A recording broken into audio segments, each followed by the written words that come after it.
গরম তেলে কি ভাজা হচ্ছে সেটাই নিশ্চয়ই ভাবছেন। তো গরম তেলে ভাজা হচ্ছে চপ, আলুর চপ। তো এত সুন্দর ফুলকো ফুলকো আলুর চপ কিভাবে বানাবেন সম্পূর্ণ ঘরোয়া পদ্ধতিতে সেটাই আজকে দেখাতে চলেছি। প্রথমে আলু কুচি কুচি করে কেটে নিয়ে তাতে জলে ধুয়ে নিতে হবে। তার সঙ্গে লাগবে হচ্ছে পেঁয়াজ, রসুন, আদা এবং কাঁচা লঙ্কা। তার সাথে আলু তো আছেই। এবার আলুগুলোকে সেদ্ধ করে নিতে হবে, ভালো রকমভাবে সেদ্ধ করতে হবে।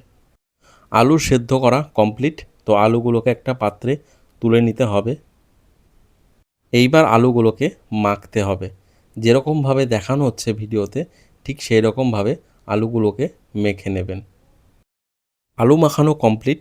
এবার কড়াই চাপিয়ে দিয়ে তাতে তেল দিয়ে দিতে হবে।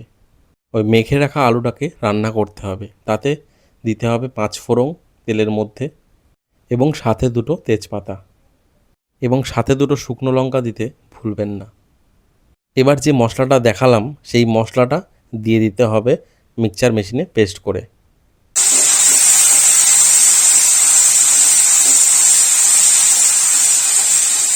মশলাটি কষানোর সময় দিতে হবে লবণ এবং হলুদ।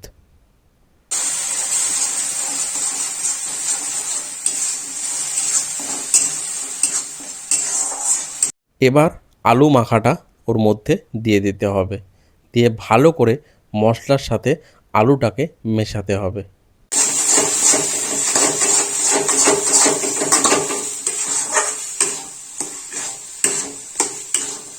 এই ভিডিও দেখে ঠিক এই রকমভাবে বাড়িতে আলুর চপ বানিয়ে একবার খেয়ে দেখুন। যদি ভালো না লাগে অবশ্যই কমেন্টে এসে আপনি বলে যান।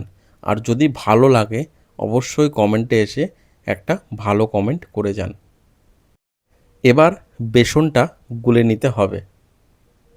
তার জন্য প্রথমে পরিমাণ মতন বেসন নিয়ে নিতে হবে এবং তার ওপর দিয়ে দিতে হবে আতপ চালের ময়দা এবং তার সঙ্গে দিতে হবে বেকিং পাউডার এবং তার সঙ্গে লাগবে হচ্ছে কালো জিরে। এরপরে দিতে হবে পরিমাণ মতন হলুদ এবং পরিমাণ মতন লবণ এবং এবার দিতে হবে আদা, রসুন এবং কাঁচা লঙ্কা বাটা।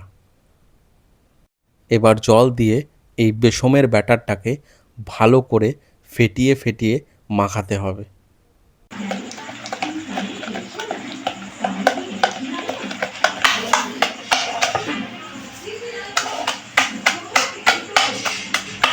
এবার চপ বানানোর পালা।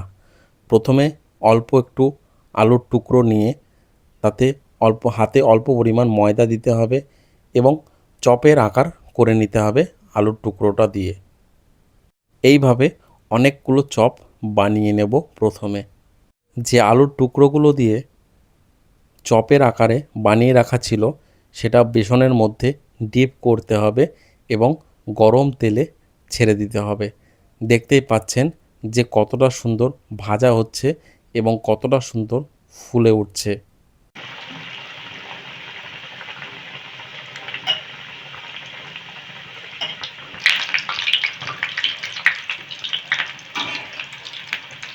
চপগুলোকে মিডিয়াম টু লো হিটে ভালো করে ভাজতে হবে।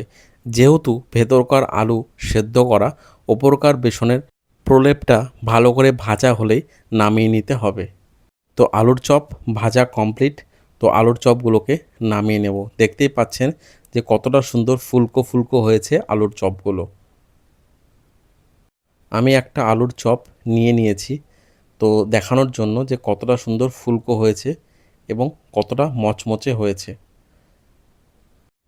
তো দেখতেই পাচ্ছেন যে ভেতরে কিন্তু অনেকটা করে আলুর পুর দেওয়া আছে এবং যথেষ্ট গরম, হাত দিয়ে ভাঙা যাচ্ছে না।